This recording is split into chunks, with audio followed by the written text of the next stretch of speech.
इन दिनों वक्फ बोर्ड काफी चर्चाओं पे है। वक्फ संशोधन बिल लोकसभा में पास हो गया है। कहा जा रहा है कि सरकार जो बड़े बदलाव वक्फ में करने जा रही है उससे काफी कुछ बदल जाएगा, यहाँ तक कि कई चीजों की परिभाषा भी। अब क्या है ये वक्फ बोर्ड, ये कैसे काम करता है और इसे पावर कैसे मिलती है, इन तमाम चीज़ों की जानकारी आज हम इस वीडियो में देने जा रहे हैं। लेकिन उससे पहले अगर आप हमारे चैनल पर नए हैं तो इसे सब्सक्राइब करना बिल्कुल ना भूलें। वक्फ का मतलब होता है अल्लाह के नाम। वक्फ बोर्ड मुस्लिम समाज की ज़मीनों पर नियंत्रण रखने के लिए बनाया गया था, जिससे इन ज़मीनों के बेजा इस्तेमाल को रोका जा सके। वक्फ की प्रॉपर्टी किसी पर्सनल ओनरशिप में नहीं होती है, इस्लामिक, धार्मिक या चैरिटेबल यूज़ के लिए डेडिकेटेड कर दी जाती है। भारत में 32 स्टेट वक्फ बोर्ड और एक सेंट्रल वक्फ बोर्ड है जो इन प्रॉपर्टीज का मैनेजमेंट करते हैं। मस्जिद, कब्रिस्तान या मदरसे, ये सब वक्फ की प्रॉपर्टी हो सकती है।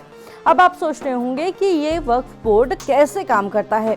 तो दरअसल वक्फ बोर्ड देश भर में जहां भी कब्रिस्तान है वहां की घेराबंदी करवाता है और आसपास की ज़मीन को भी अपनी प्रॉपर्टी करार दे देता है। फिर चाहे वो मज़ार हो या कोई जगह, उस पर वक्फ का कब्जा हो जाता है। सन 1995 के वक्फ एक्ट की बात करें तो इसके मुताबिक अगर वक्फ बोर्ड को लगता है कि कोई ज़मीन उसकी है तो वहाँ वो कब्जा कर लेता है और फिर उसे अपनी ज़मीन प्रूफ करने की जिम्मेदारी बोर्ड की नहीं बल्कि उस शख्स की होती है जो उसे अपनी ज़मीन क्लेम करता है। मतलब बोर्ड को बस कहना है कि ये हमारी ज़मीन है और इस ज़मीन के मालिक को उसके बाद अपनी ज़मीन के कागज़ दिखाने पड़ते हैं। अब कौन नहीं जानता कि कई परिवारों के पास आज भी अपनी ज़मीन के पुख्ता कागज़ नहीं होते हैं। वक्फ बोर्ड इसी का फ़ायदा उठाता है क्योंकि उसे तो कोई सबूत देने की ज़रूरत ही नहीं होती। अब आपको बताते हैं कि वक्फ बोर्ड के पास कितनी ताकत है। तो जैसे आपकी संपत्ति है, इसे अगर वक्फ बोर्ड अपनी संपत्ति कह देता है तो आप उसके खिलाफ कोर्ट नहीं जा सकते। आपको इसे लेकर सबसे पहले वक्फ बोर्ड से ही गुहार लगानी पड़ेगी और अगर वक्फ बोर्ड का फैसला आपके खिलाफ आया तो भी आप कोर्ट नहीं जा सकते हैं। फिर आपको वक्फ ट्रिब्यूनल जाना होगा। और सबसे बड़ी बात, वक्फ एक्ट का सेक्शन 85 कहता है कि ट्रिब्यूनल का फैसला फाइनल है।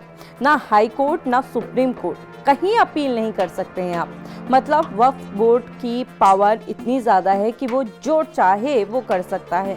इस सब को देखते हुए मोदी सरकार अब वक्फ बोर्ड की इन असीमित पावर को कम करने का प्लान कर रही है। जल्द ही वक्फ बोर्ड एक्ट में संशोधन का बिल संसद में आएगा। इस नए बिल में सबसे बड़ा बदलाव ये है कि वक्फ बोर्ड अब किसी भी ज़मीन को अपनी प्रॉपर्टी नहीं बोल सकेगा जब तक उसका वेरिफिकेशन ना हो। देश में वक्फ के पास 8.7 लाख से ज़्यादा प्रॉपर्टी है, यानी करीब 9.4 लाख एकड़ ज़मीन। नए नियमों में हर दावे का वेरिफिकेशन ज़रूरी होगा। अगर वक्फ बोर्ड और कोई शख्स दोनों किसी ज़मीन पर क्लेम करते हैं तो भी चेकिंग की जाएगी। लंबे वक्त के बाद राज्यसभा में स्थिति सरकार के पक्ष में दिखाई दे रही है और माना जा रहा है कि अब ये बिल ऊपरी सदन में भी आसानी से पारित हो जाएगा।